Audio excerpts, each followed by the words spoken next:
В одном поселке на территории Карелии жил старый лесник со своей взрослой дочерью, зятем и их маленьким сыном. Как-то раз лесник отправился в лес за черникой, чтобы порадовать внука свежими ягодами. Мужчина хорошо знал здешнее, и для того, чтобы набрать действительно крупную ягоду, требовалось зайти в глухую чащу. Дойдя до места, пожилой человек сел на корточки, поставил рядом корзину и начал собирать чернику самодельным ковшом. Он так увлекся, что не заметил, как оказался около глубокой ямы.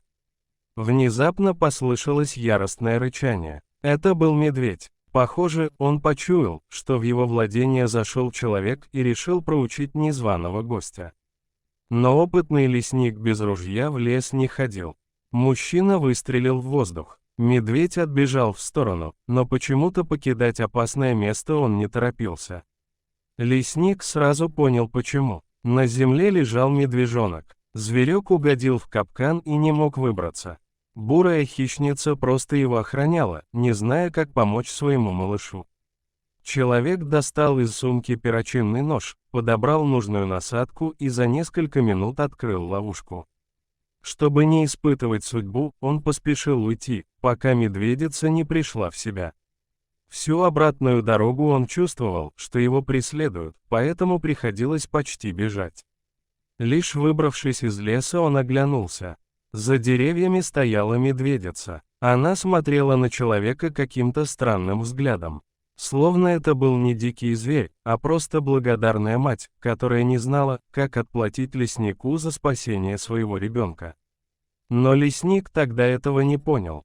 Он подумал, что хищница просто не успела его догнать. Примерно через год лесник сидел у себя дома и ждал дочку с зятем. Они должны были вернуться из города, куда ездили за детской кроваткой. Семья ждала пополнения. Однако, молодые задерживались, отчего старик стал переживать. Внезапно в избу вбежал сосед и начал кричать, что произошла беда. По поселку ходит медведь с окровавленной пастью и что-то носит в зубах. Лесник выбежал вслед за соседом. На улице собрались мужики. Они стреляли в воздух, чтобы отпугнуть зверя, но медведица все равно далеко не уходила. Увидев лесника, зверь опустил голову, положил на землю какой-то красный сверток и отошла за деревья. Это была та самая медведица, от которой он убегал ровно год назад.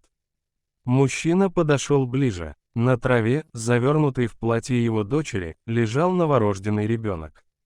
Старик не поверил глазам. Он понял, что нужно идти вслед за медведем. Зверь действительно показал человеку дорогу. Медведица привела старика к заброшенному мосту, которым уже давно никто не пользовался. Однако, было видно, что кто-то недавно попытался пройти, но гнилые доски не выдержали. Лесник бросился на помощь. Внизу на камнях лежала его дочь и зять. Молодая женщина еще дышала, а ее муж уже не подавал признаков жизни. Дочь лесника, благодаря помощи соседей и опыту врачей, удалось спасти.